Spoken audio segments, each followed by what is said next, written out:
Boa noite. Vamos tentar gravar agora a aula de Poales. No slide 1 nós temos: as gramíneas apresentam atualmente 700 gêneros e cerca de 10.000 espécies. É a quarta maior família botânica, só perdendo para as orquidáceas, compostas e leguminosas. Já as ciperáceas apresentam 20 gêneros e 4.500 espécies. São ervas graminiformes, lembram muito gramínea e habitam geralmente terrenos mais pobres e úmidos. Nós temos a foto aqui à esquerda da gramínea, a cortadeira, o capim ou gramínea dos pampas. E à direita nós temos os cíperos giganteus, o papiro. Se a gente for analisar o grupo Poales, nós vamos ver que as duas apresentam ovário súpero ou livre, a flor é a clamídia ou nua, só que as gramíneas geralmente são plantas mais terrestres e as ciperáceas são plantas de ambientes mais úmidos, como brejos. As gramíneas apresentam uma pré-foliação que a gente chama de convoluta. Essas folhas longas, elas se enroscam que nem um cartucho. Já as ciperáceas, as folhas jovens se dobram sobre a nervura principal. E as inflorescências são sempre do padrão espigueta. Então, numa chave, sempre pergunta se ela é nunca espádice. Nunca é espádice, porque ela é uma espigueta. Importância econômica. As gramíneas têm uma importância econômica muito grande. Ela é a base da alimentação tanto humana quanto animal. Então, por isso a morfologia dela é denominado de uma maneira especial, porque ela é muito estudada. Já as ciperáceas não. Na maioria das vezes são ervas invasoras, mas de difícil erradicação, por causa dos tubérculos, aquelas batatinhas. Se você arrancar uma ciperácea, você está tirando e está deixando uns 20 tubérculozinhos lá embaixo. Então, ela tem que ser cavada e extraída junto com o tubérculo. Por isso é que dá muito trabalho. Vamos voltar para as gramíneas. Ela é a base da alimentação humana. Cerca de 70% das colheitas são de cereais, como o arroz, o trigo, o milho. Então, aqui nós temos uma tabela de 2012 em que nós temos a área colhida por toneladas, né? Então, nós temos o milho, olha só, dá 864 mil toneladas. É muito milho, né? O trigo, 694 mil. O arroz, 465 mil. Então, esses três são realmente o que mais alimenta a população. Aí nós temos cevada, 134 mil, sorgo, 59 mil, milheto, 33 mil. Aí nós já pegamos algumas importantes para pastagem animal também. Aí nós temos à direita um exemplo da braquiária decumbens. O braquiarão é muito comum, ocorre muito no campus. E o Cenchrus equinatus, à nossa direita, que é o capim carrapicho. Aí ele já se comporta como invasora, e como ele tem feito uns ganchos na estrutura do fruto, a gente faz a dispersão dele. Algumas são usadas como ornamentais, como o capim cortadeira lá do sul, que é muito bonito. Esse bambu douradinho, que é o Filostax, eu acho que ele é japonês. E o bambu, e ele é usado também em construção de casas e móveis, principalmente na Ásia, e como varas de pescar no mundo todo. Quando a gente olha um pouco a história das gramíneas, nós vemos que ela vem sendo cultivada há cerca de 10.000 anos antes de Cristo, quando realmente começa a civilização humana. Então, no Iraque, em Jarmo, foi descoberto um sítio arqueológico. Olha como é interessante, as casas da época tinham uma pedra no meio onde se colocava fogo, né? E ali se cozinhava esses cereais. Então tem a cevada e tem uma ervilha que é o do grupo das leguminosas. E elas datam de 8.000 anos antes de Cristo. Como é o caule das gramíneas e das ciperáceas? Eles têm um caule típico que a gente chama de colmo. É um caule que tem os entrenós bem afastados. O caule de gramínea, quando você corta, você nota que ele é cilíndrico e a seção é circular. Já o de ciperácea, ele é trígono, né? E a seção é triangular. São caule de monocotiledônea, né? Então não tem crescimento secundário. Agora vamos ver, além do colmo, que a gente já falou que é um caule aéreo, ereto, com entrenós longos, que pode ser oco ou pode ter uma medula como a da cana-de-açúcar, né, que tem reserva nutritiva. Nós temos o estolão, que é um caule aéreo também, mas aqui no esquema à esquerda a gente vê o estolão é um caule prostrado no solo, na superfície do solo. E ele tem uma característica importante. De ponto em ponto, ele emite folhas e raízes. Então, ele tem uma coisa que a gente chama de propagação vegetativa. O estolão é mais comum em regiões tropicais, porque ele corre em cima do solo. Nós temos um exemplo muito comum no campus, que é a grama barbante. Como ele corre sobre a superfície do solo, muitas vezes a gente tropeça nele. Existe o rizoma, que já é muito parecido com o estolão, só que ele é um caule subterrâneo, com escamas, porque se ele corre abaixo da superfície do solo, ele tem que proteger a estrutura das gemas da aspereza do solo, de micro-organismos. Então, geralmente, estruturas subterrâneas são protegidas por escamas.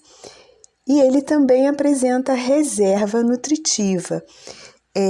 Toda estrutura subterrânea, seja caule ou seja raiz, armazena o excesso de produção que é feito pelas folhas durante a fotossíntese. Então fica tudo armazenado lá em moléculas maiores para não serem perdidas. E como ele tem também a possibilidade de produzir folhas e raízes a cada nó, ele apresenta propagação vegetativa. Mas como ele é subterrâneo, ele é mais comum em gramíneas de regiões temperadas, onde vai ter um período de neve, muito frio e que geralmente a parte aérea morre. À nossa direita, nós temos um tubérculo, uma batatinha, aliás, bem grande aqui, né? Então, o tubérculo é um caule subterrâneo, também armazena reserva nutritiva e tem também propagação vegetativa. São essas batatinhas que fazem da tiririca o que o nome diz, né? Ruim de ser erradicada. As ciperáceas também apresentam colmo, rizoma, além do tubérculo. Folha. Como toda boa monocotiledônea, elas apresentam folhas invaginantes com limbo e bainha e inervação paralelinérvia. Só que quando você olha a folha das gramíneas, ela apresenta entre o limbo e a bainha uma estrutura que nós chamamos de lígula, né? Que quer dizer pequena língua. Essa lígula, ela protege a gema foliar de entrada de água, de micro-organismos, e ela é muito característica, então ela é um dado forte na sistemática desse grupo. Já do lado direito, nós temos a folha invaginante da ciperácea. Ela geralmente não apresenta lígula. E a bainha é fechada, então para você retirar a folha, você vai ter que rasgar a bainha. No caso da gramínea, não. Ela é aberta, então facilmente a gente puxa a bainha e retira a folha.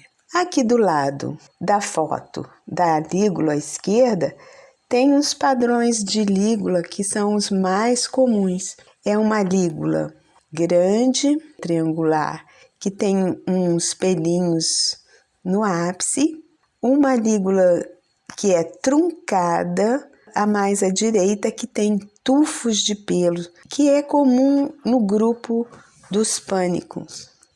Uma outra característica da folha de gramínea é ela apresentar células de sílica na epiderme. O bordo geralmente arranha, gente, e elas são menos palatáveis para o gado. Uma outra coisa interessante das folhas das gramíneas é que ela tem um crescimento basal. Então, elas estão sempre crescendo de baixo para cima. Por isso, elas podem ser pastoreadas. Flores, a dispersão. E é o vento que faz a polinização. Então, ela tem que investir em pólen, né? Em ter mais flores masculinas, além da flor hermafrodita. A gramínea aqui à esquerda tem o perianto, que corresponde ao cálice e à corola, reduzido a lodículas. E à esquerda nós temos um esquema, porque ela é transparente e muito pequenininha, então às vezes fica um pouco difícil de ver. Elas se hidratam, ficam túrgidas e elas abrem um pouquinho as brácteas da inflorescência e da flor, permitindo que as anteras saiam para liberar o pólen. Nós chamamos essas anteras com um filete longo de flexíveis, e os estigmas também saem quando estão receptivos, colocando os estigmas plumosos para receber esse pólen que vem pelo vento. À nossa direita é o perianto nulo ou reduzido a cerda ou escamas das ciperáceas, mas não são lodículas. Aqui abaixo nós temos alguns exemplos de lodícula da forma relacionado com a subfamília de gramínea. Então, o primeiro padrão à esquerda, o A, é mais do grupo do pânico, panicoideia. O do B, a festucoideia, que nesse caso seria clores. E à direita, o C é típico de bambus, que tem 3 lodículas e não 2 lodículas. Bom, se a flor é nua e está desprotegida, porque a parte mais importante é o aparelho de reprodução, então tem que ter alguma estrutura que dê uma certa proteção a essa flor. Então, são as brácteas da inflorescência e as bractéolas da flor. Então, vamos ver como isso ocorre aqui nas gramíneas. Isso é uma espigueta aberta. Então, notem que ela tem a lema mais externa, com uma arista grande, e à direita a palha mais interna.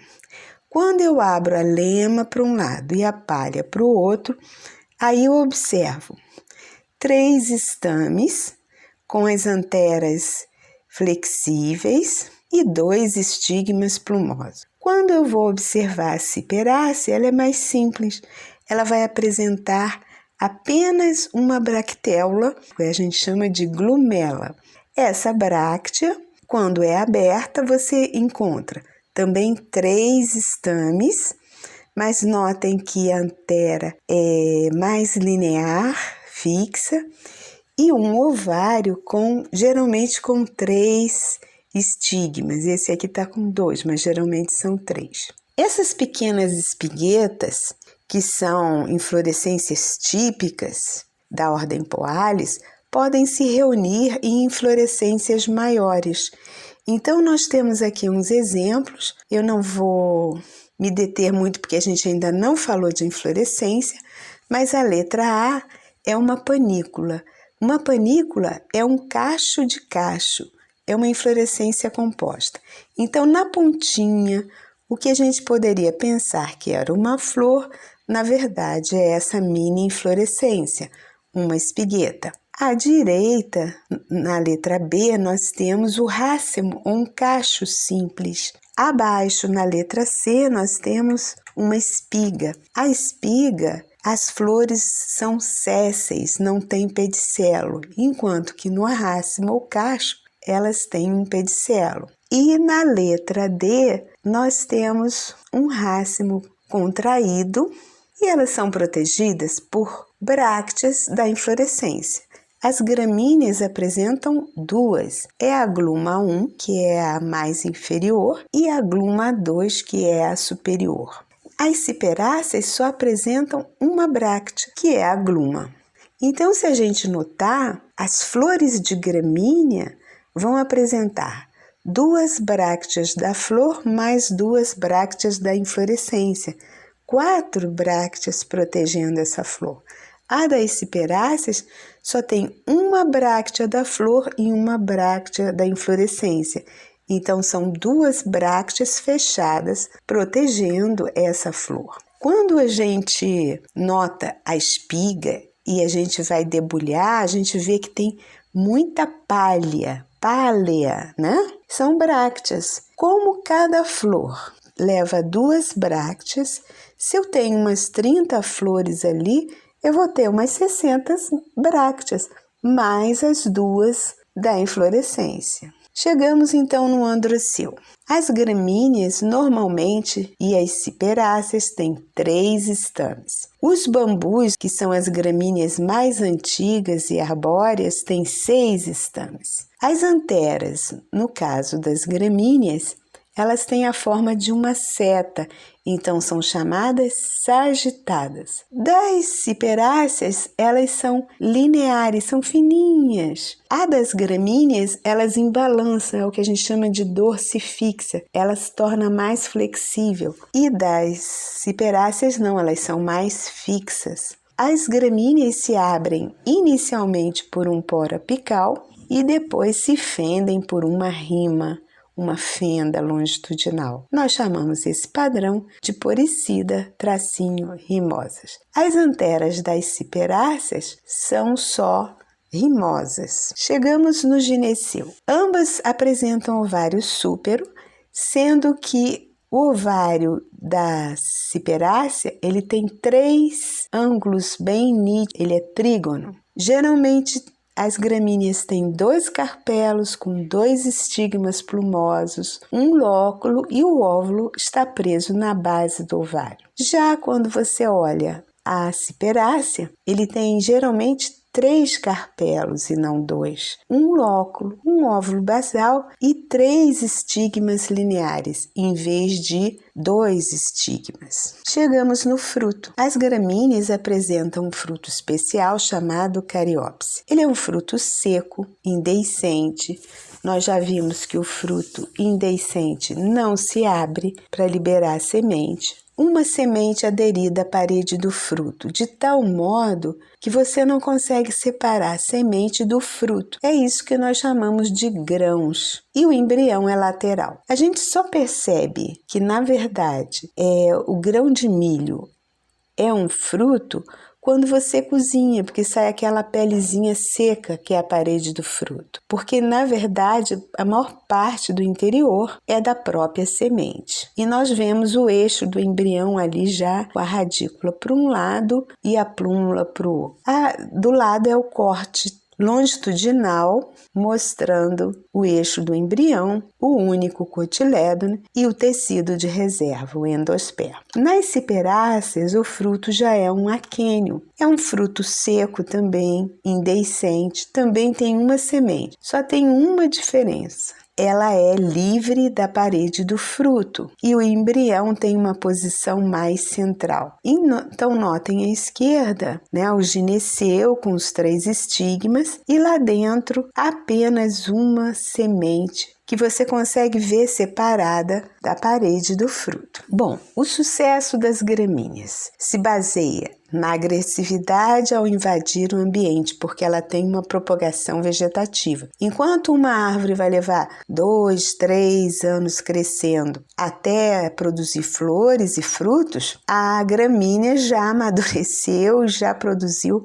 várias flores e vários frutos. As gramíneas também apresentam um metabolismo um pouquinho diferente das plantas C3, elas têm tanto gramínea C3 como C4. O C4 nós observamos anatomicamente porque ela forma uma bainha dupla, né? Uma em volta do feixe de condução, que ajuda no transporte das substâncias bem mais rápido do que no padrão C3. E elas estão adaptadas a climas quentes com baixa taxa de gás carbônico na atmosfera. As gramíneas ou poáceas, supõe-se que elas evoluíram há 55 milhões de anos atrás. Então, na parte de fóssil, foi achado estrutura típica de gramínea nas fezes desses dinossauros, tá? E supõe-se também que ela deva ter evoluído de um lírio, uma liliácea com rizoma, com poucas flores, com uma população densa e se adaptou à polinização pelo vento, causada pela escassez de insetos polinizadores e por estar numa área mais aberta. Características taxonômicas utilizadas.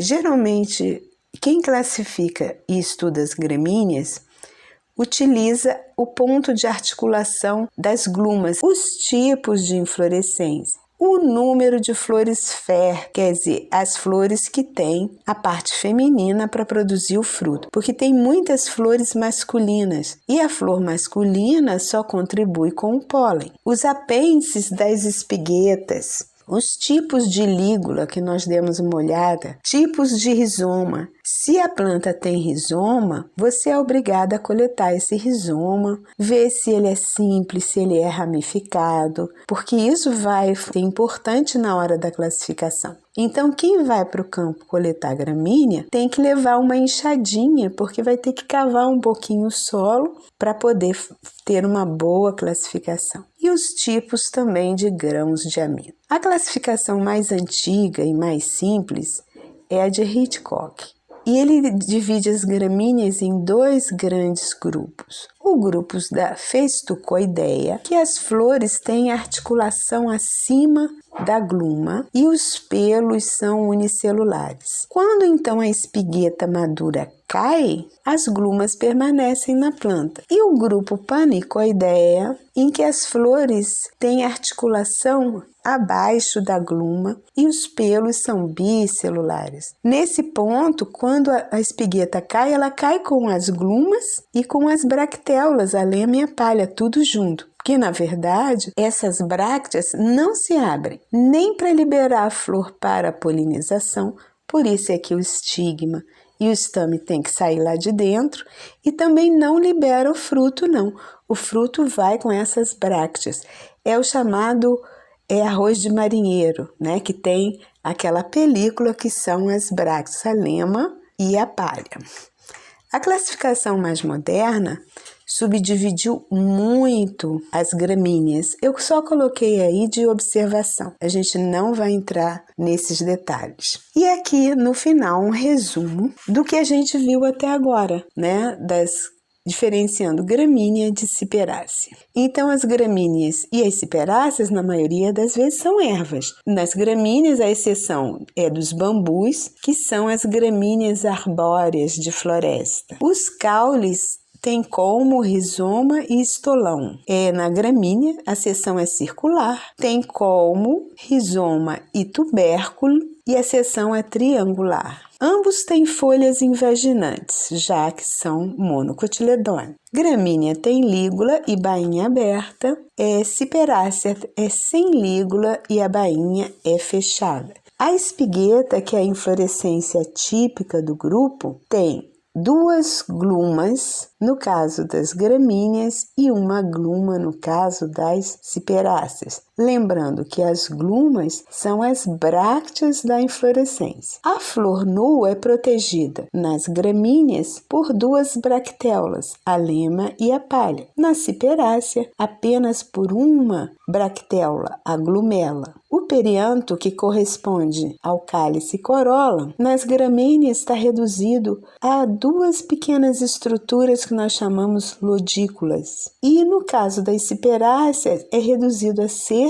e pequenas escamas. O androceu, em ambas, podem ter 3 a 6 estames, sendo que 3 é o número padrão. Nas gramíneas, 6 estames é só para os bambus. As anteras, que é a porção fértil que guarda o pólen, tem forma de seta nas gramíneas e são flexíveis, dorsifixas, se abrem por um poro e terminam por uma fenda. Já no caso das ciperáceas, elas são fininhas, lineares, são fixas, elas não têm uma movimentação e se abrem por uma fenda, por uma rima. O gineceu, em ambos, é de ovário súpero e em gramínea tem 2 carpelos, um lóculo, um óvulo basal levemente inclinado para o lado, 2 estigmas plumosos. Nas ciperáceas, 3 carpelos, um lóculo, um óvulo basal, 3 estigmas lineares. O fruto, no caso das gramíneas, é a cariópse. No caso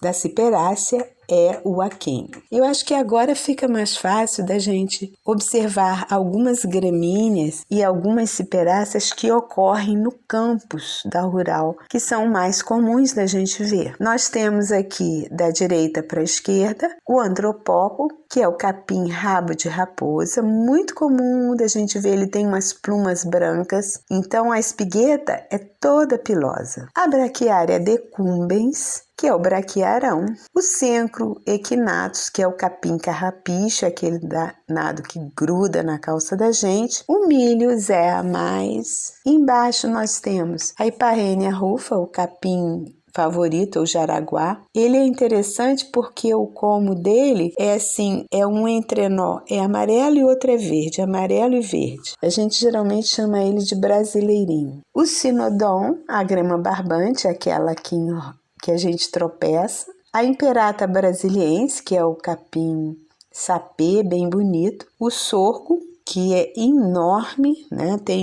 Acho que tem na zootecnia, e algumas ciperáceas, né? As tiriricas. Nós temos os cíperos gigantes, que é o papiro. Hoje ele é ornamental, tem no Lago da Biologia. O cíperos escolento, que é a tiririca amarela, é muito comum, geralmente a gente usa quando a gente abre a espigueta, porque a espigueta é grande. Ele dá uma única batatinha que é comestível. Na Espanha, eles usam, né, tanto na cozinha como para fazer um suco. Dizem que tem um gosto semelhante a nozes e é bastante oleosa, então ela é energética. Os cíperos rotundos, que é a tiririca avermelhada, a tiririca aromática, ela é mais comum e ela não tem uma batatinha não, ela tem muitas batatinhas. Os cíperos ferax, que é o tiriricão, amareladas, e tem uns menos comuns, mas que também ocorrem no campus. O bubostilis, que é o alecrim da praia, o eleucaris, que é o junco manso, a fuirena, que não existia, mas entrou no campus, e ela é interessante porque ela não tem um caule triangular, ele é hexagonal, e ela tem um resto de lígula, e a gente achou muito estranho que ciperácea é essa que apresenta um pouquinho de lígula. E a Fimbristile miliácea, que é o falso cominho, também é bem comum. E aqui aquela bibliografia de referência que vocês podem consultar. Então, acho que conseguimos fechar a nossa aula de Poales. Até breve.